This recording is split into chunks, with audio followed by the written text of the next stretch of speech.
ஷபா எப்படா இந்த ட்ரெயினை விட்டு இறங்குவோன்ற அளவுக்கு மன உளைச்சலுக்கு ஆளாக்குன ஒரு ட்ரெயின் கேட்டீங்கன்னா அது இந்த ட்ரெயின் தாங்க.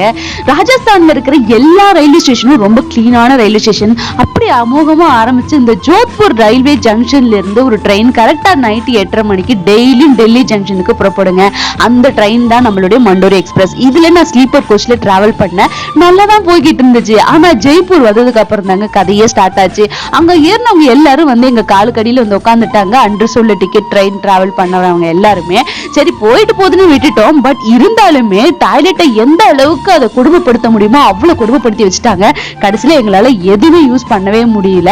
ரொம்ப ஒரு கண்டாவியான ஒரு ட்ரெயின் டிராவல்னா அது இதுதான். எப்படா இந்த ட்ரெயின் நம்மளுக்கு போய் டெல்லியில நிக்கும் நம்ம ஓடிடலாம் அப்படின்ற அளவுக்கு நான் நினைச்சிட்டேங்க. என்னதான் நான் டிராவல் பண்ண இந்த கோச் இவ்வளவு கொடூரமா இருந்திருந்தாலும் ஆனா டைமிங்ல இந்த ட்ரெயின் கரெக்டா 6:45 டெல்லி ஜங்ஷன்ல விட்டுருச்சு.